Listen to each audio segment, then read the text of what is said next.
Narito na ang mga pinakabalalaking balita sa One North Central Luzon ngayong Biyernes. Dalawang lalaking sakay ng SUV tadtad ng tama ng bala ng tambangan ng mga hindi pa nakikilalang sospek. 14 na Indian nationals arestado sa sinalakay na scam hub sa Pampanga. 4 na negosyante sa Pangasinan sinampa ng kaso dahil sa paglabag sa fair trade laws.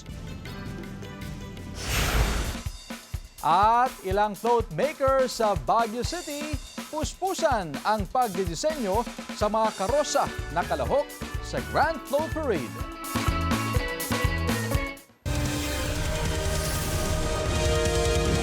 Ito ang GMA Regional TV, One North Central Luzon. Magandang hapon, ako si Chris Zuniga. 4 na negosyante sa Pangasinan ang sinampahan ng kaso dahil sa paglabag sa fair trade laws. 7 iba pa ang inisyuhan ng Notice of Violation. Balitang tinutukan ni CJ Torida. 4 na business owner sa Pangasinan ang inisyuhan ng formal charge dahil sa umano'y paglabag sa fair trade laws. 7 iba pa ang inisyuhan ng notice of violation at 4 din ang inisyuhan ng show cause order. Ayon sa DTI, ini-issue ang notice of violation kung may nakitang paglabag ang negosyante habang isinasagawa ang monitoring and enforcement operation. Binibigyan ang negosyante ng pagkakataon na magpaliwanag kung bakit siya nagkaroon ng paglabag. Nag-i-issue rin daw ang DTI ng show cause order sa mga negosyante nagsasagawa ng promotional activity na walang kaukulang permit mula sa ahensya. Posible rin daw silang sampahan ng formal charge kung hindi nila maipaliwanag ang violation.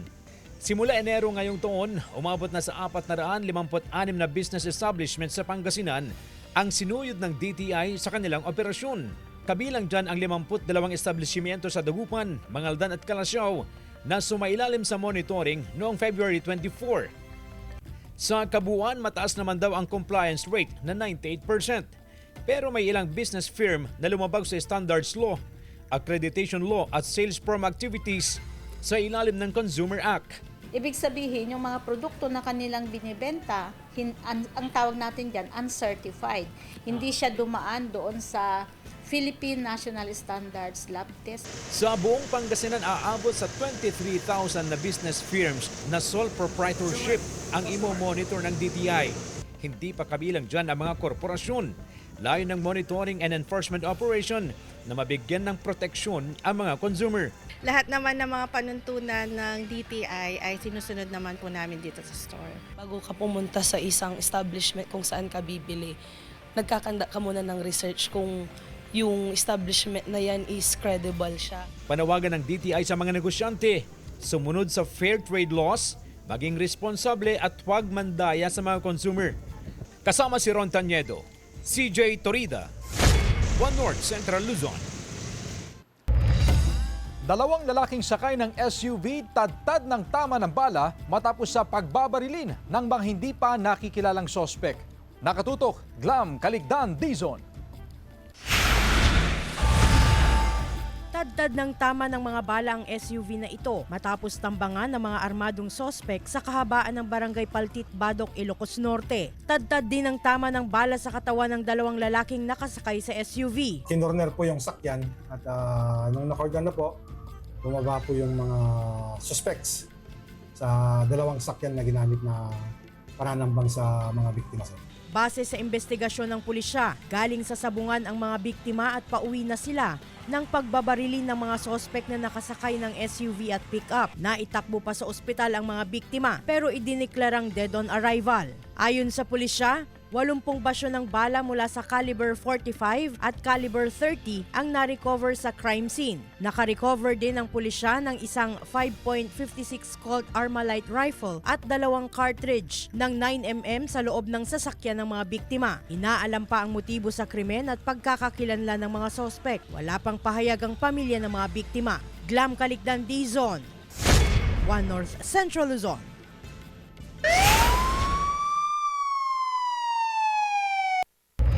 14 na Indian nationals ang arestado sa sinalakay na scam hub sa Pampanga.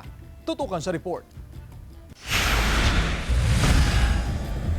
Ito ang surveillance ng NBI-NCR sa isang exclusive villa sa Clark, Pampanga. Ang kanilang target, mga Indian nationals na umano'y international scammers na ang binibiktima, mga sarili nilang kababayan sa India at ibang bansa. Pagkakuha ng hudyat, sinalakay na ng mga ahente ang pakay na villa. Ang ilan sa mga suspect nagkulong pa sa kwarto. Pero sa huli, walang kawala ang 14 na dayuhan. Ayon sa NBI, sangkot sa social engineering scams tulad ng love scam, cryptocurrency scam at digital arrest scam ang mga Indian nationals. Kino-convince ito mag-click ng mga phishing links, kino-convince mag-open ng mga bank accounts. Then once na nakapag-open sila, kukunin yung kanilang mga sensitive personal information, even the OTP, account numbers. Ayon sa NBI-NCR, di biro ang naging pagtatrack sa mga international scammers. Nasamsam sa lugar ang mga computers, routers, cellphones at iba pang gadgets na ginagamit sa pang-i-scam. Ayon sa NBI, umabot na sa mahigit 1 bilyong piso ang natangay ng grupo sa kanilang mga biktima sa kanilang operation sa bansa na nagsimula pa raw noong 2022. This will also serve as a warning do sa mga foreign nationals na gustong pumunta sa Pilipinas at dito gumawa ng kalokohan at dito magawa ng kanilang mga illegal na gawain na hindi natin papayagan. Wala pang pahayag ang mga dayuhan na nahaharap sa patong-patong na reklamo. CJ Torida, One North, Central Luzon.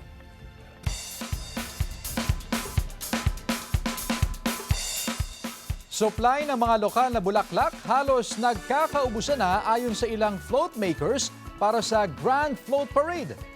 At mula sa Baguio City, makibalita tayo live kay Sandy Salvacio. Sandy? Chris, nandito ako ngayon sa Baguio City Convention Center kung saan puspusan pa rin ginagawa yung ilan sa mga small, medium at large float entries para sa Grand Float Parade ngayong linggo. Naglatag ng plano ang grupo ng float maker na si Romy para sa gagawin nilang mga karosa. Ideal daw na ilang buwan bago ang Pebrero, kasado na ang mga plano para sa mga gagawing float. Welding works, carpentry, mainly yung structural.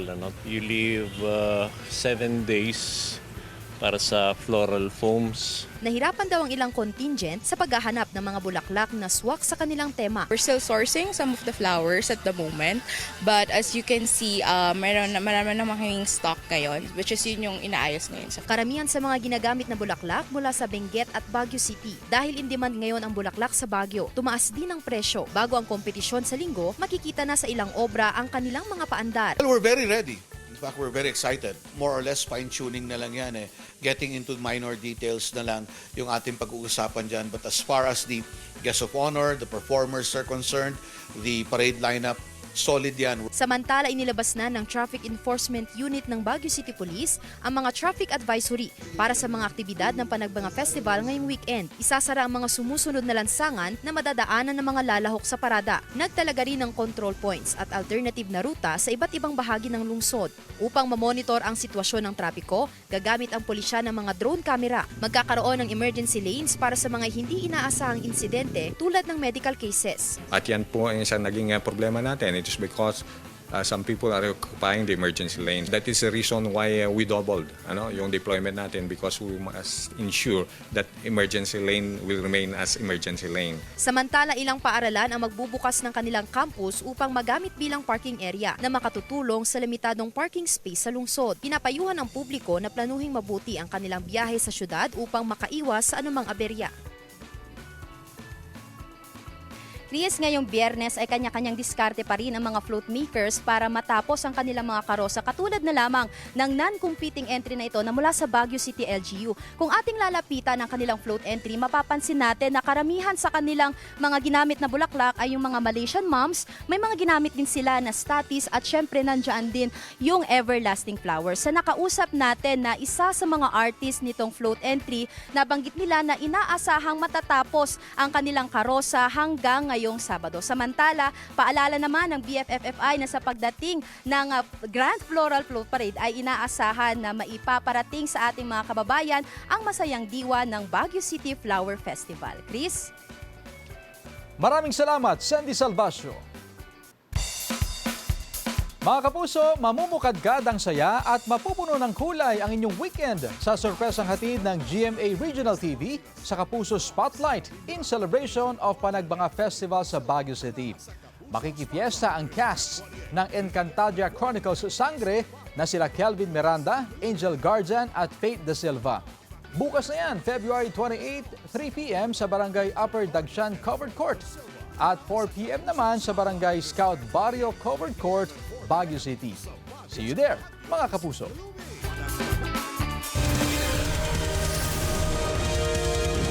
Ito ang GMA Regional TV, 1 North Central Luzon.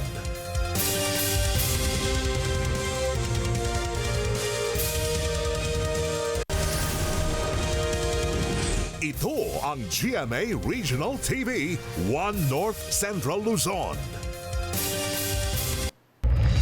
Nasawi ang 3 estudyante sa pagkalunod sa ilog sa Bayambang, Pangasinan. Nakalerto Jasmine Gabriel Galban.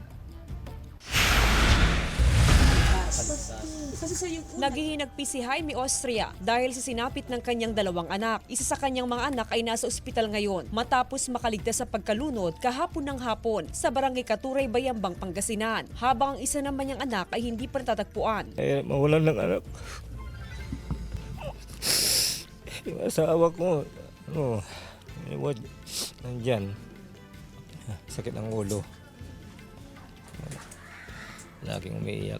Kwento ni Jaime, bandang 3:30 ng hapon kahapon ay nagpatid ang anak sa barangay Inan Lorenzana para kitain niya ang mga klase at kaibigan. Hindi niya akalaing sa ilog pala pupunta ang mga ito. Kasama rin daw na nagpunta sa ilog ang isa pa niyang anak. Nagkaya ang maligo sa ilog ang 4 na estudyante na pawang magkakaibigan din. May gagawin sila daw.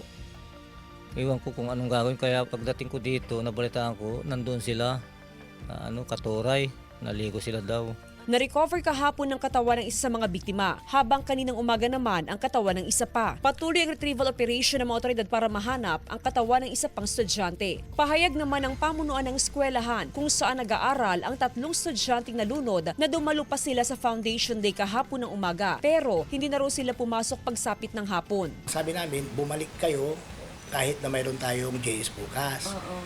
Kaya lang, yung mga bata, kukuntin ang bumalik. Pero hinandal pa rin, nag-check pa rin kami ng tindahan. Wala sila? Wala sila. Sa ngayon, wala pang pahayag ang mga otoridad kaugnay sa insidente ng pagkalunod. Kasama si Daryl Peralta, Jasmine Gabriel Galban, 1 North Central Luzon.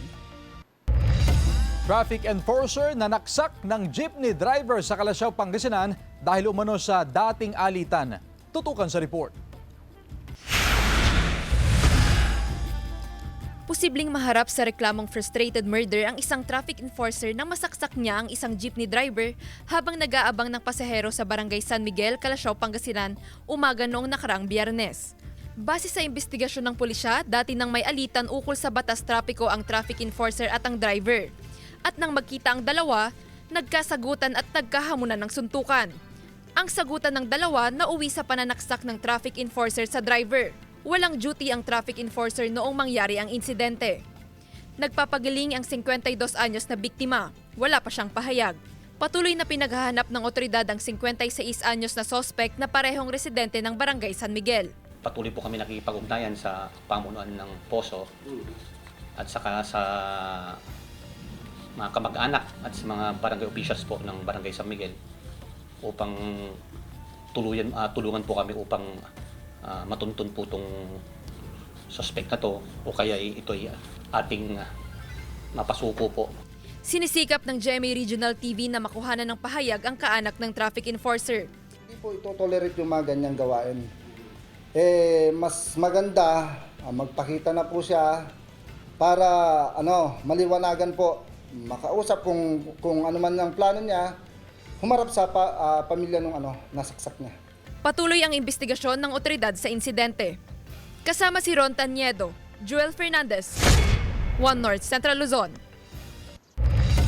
7 insidente ng sunog na itala ng Dagupan City Fire Station ilang araw bago ang Fire Prevention Month. Sundan sa report.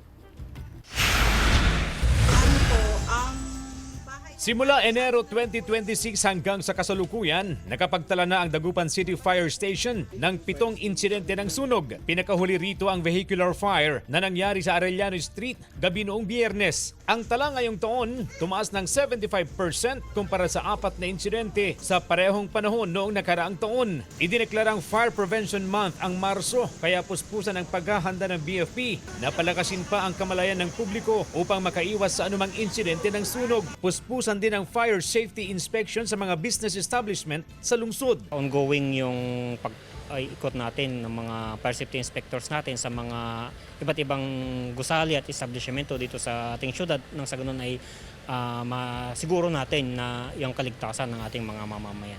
Simula Enero, 20% na mula sa kabuuang mahigit 5,000 na establishmento sa lungsod ang na-inspeksyon ng otoridad. Samantala, tiniyak ng pamunuan ng Dagupan City Fire Station na walang sino mang kawani ng himpilan na sangkot sa pagiging ahente ng mga nagbebenta ng fire extinguisher. Hindi natin inaalaw na may mag-ahente na personnel natin sa mga fire extinguishers. So far, wala naman tayong namomonitor at kung meron man ay agad natin itong sasampahan ng kaukulang reklamo. Wala rin daw insidente ng position for sale sa kanilang himpilan na isa sa mga bumabalot ngayon na kontrobersya sa pamunuan ng BFP. At tandaan natin na ang pag-apply talaga po sa Bureau of Fire Protection ay libre po yan. Wala po yung bayad. Samantala, magkakaroon ng region-wide kick-off ng Fire Prevention Month sa Rosales, Pangasinan sa linggo. Kasama si Daryl Peralta, CJ Torida, One North, Central Luzon.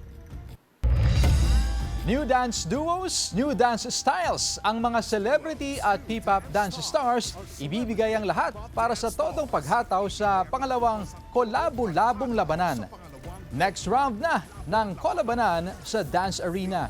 Sinong team naman kaya ang mamamayagpag? Sama-sama nating panoorin ang trending dance reality show na Stars on the Floor. 7:15 p.m. ngayong linggo, March 1.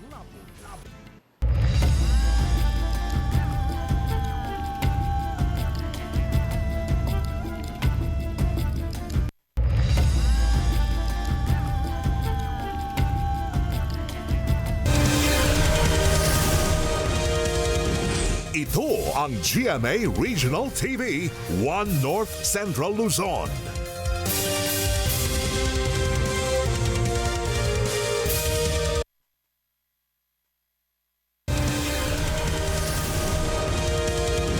Ito ang GMA Regional TV, One North Central Luzon.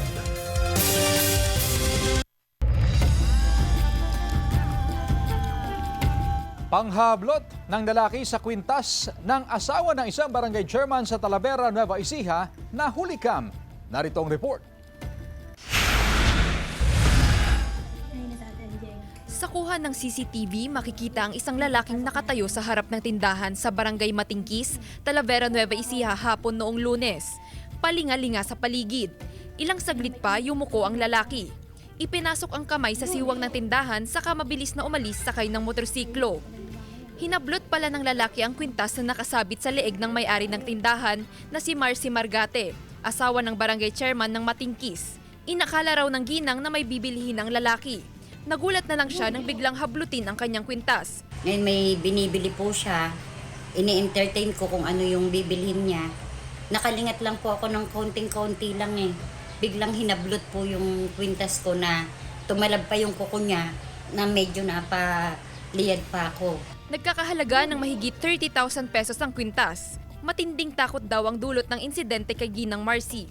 Kaya po mag-ingat na lang, huwag magtitiwala agad-agad sa mga taong kaharap.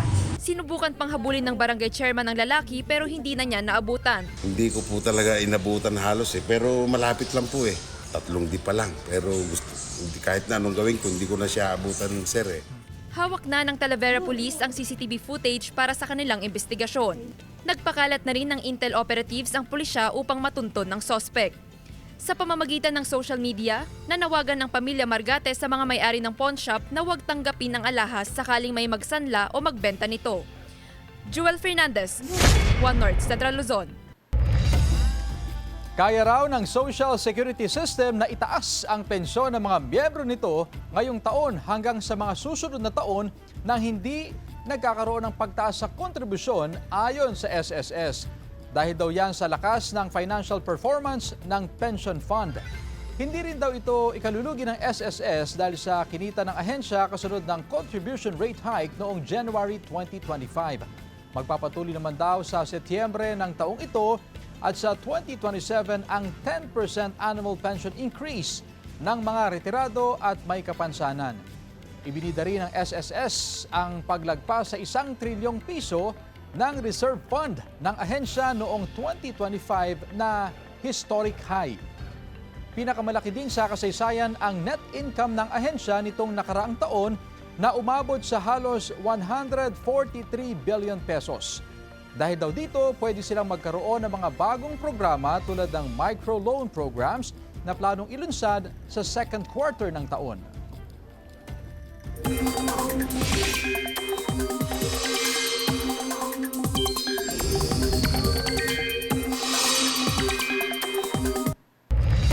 Mga kapuso, walang bagyo o anumang sama ng panahon na umiiral ngayon sa anumang bahagi ng bansa. Magiging maaliwalas at mainit sa maraming lugar dahil pa rin sa easterlies. Pero may tsansa pa rin ng ulan sa ilang lugar dahil sa localized thunderstorms. Sa datos ng Metro Weather, mababa ang tsansa ng ulan sa Northern at Central Luzon, maliban lang sa ilang bahagi ng Cordillera Region. Posible rin ang ulan sa iba pang bahagi ng bansa. Batang lalaki na nakabike patay matapos masalpok ng paparating na SUV sa Luna, Isabela. Yan at iba pang balita sa pagtutok ni CJ Turida. Sa video, makikitang isang batang humandusay sa gitna ng kalsada sa bahaging barangay Mambabanga, Luna, Isabela. Aksidente siyang nasalpok ng SUV habang nagbibisikleta gabi noong Miyerkules. Dinala ang bata sa ospital ng mga responding rescuer pero hindi na umabot ng buhay. Ayon sa pulisya, nag-usap na ang kaanak ng biktima at ang driver ng SUV. Sasagutin daw ng driver ang gastusin sa pagpapalibing sa biktima. Sinisikap ng GMA Regional TV na makuhanan ng pahayag ang kaanak ng biktima. Nagsalpukan ng motorsiklo at tricycle sa kalsadang bahagi ng Zone 1, Barangay Maluwid, Dagupan City bago mag-alas 7 kaninang umaga. Sugatan ng driver ng tricycle na agad nilapatan ng paunang lunas na mga responding kawani ng CDRRMO. Dinala agad sa ospital ang lalaking pasahero ng tricycle na nagtamo ng sugat sa ulo.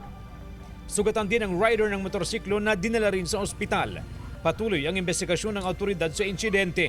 May tama niya sa paa eh. Ito sa may suot. Kaya natabunan pa na siyang motor eh.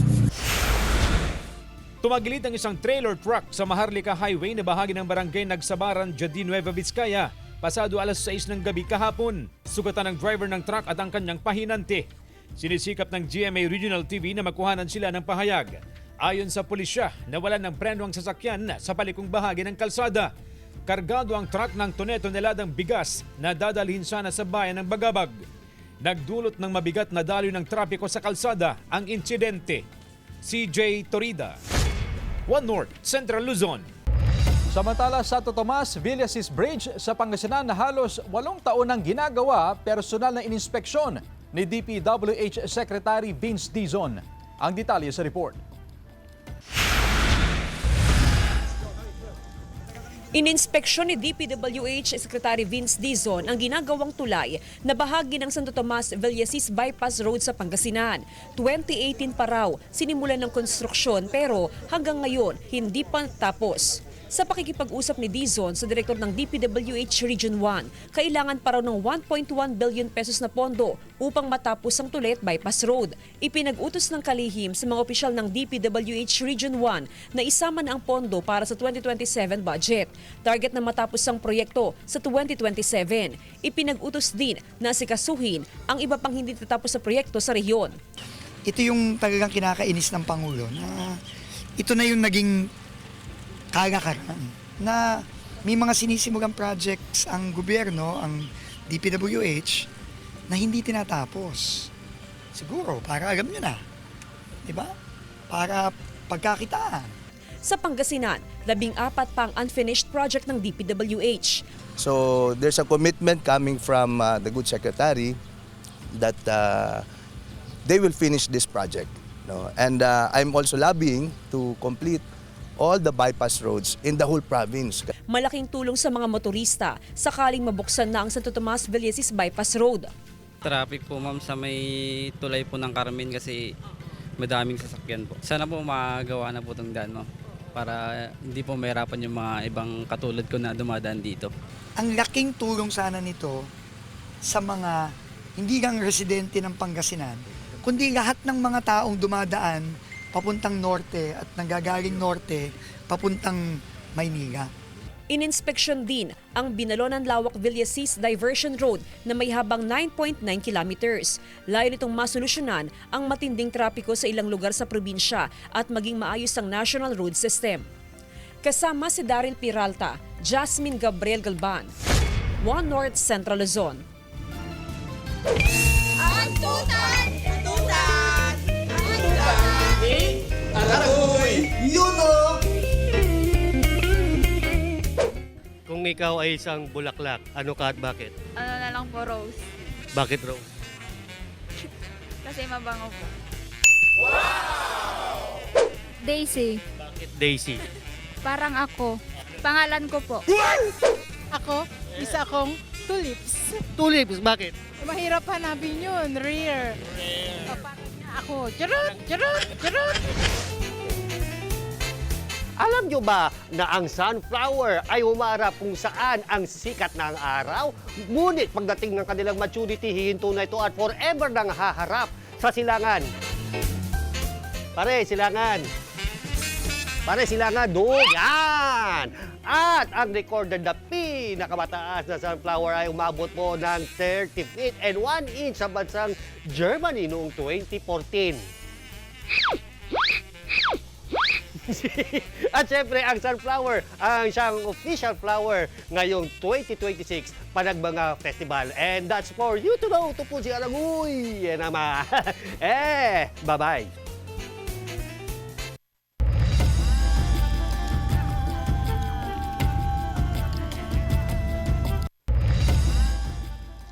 Samantala, mapapanood niyo po ang episode na ito at iba pang pinakahuling lokal na balita sa official website ng GMA Regional TV, www.gmaregionaltv.com. Pwede rin kayo bumisita sa aming official YouTube channel, GMA Regional TV, at i-click ang subscribe button para sa pinaka-maiinit na balita mula sa mga rehiyon. Nais din naming pasalamatan ng mga kapuso sa Hilaga at Gitnang Luzon, maging ang mga kapuso natin abroad. Dahil sa GMA Regional TV, local news matters. At yan ang mga pinakamalaki at pinakahuling balita sa Hilaga at Gitnang Luzon. Maraming salamat sa pagsama sa amin, pati na ang mga kapuso sa ibang bansa na tumutok sa mga balita sa rehiyon. Ako po si Chris Zuniga.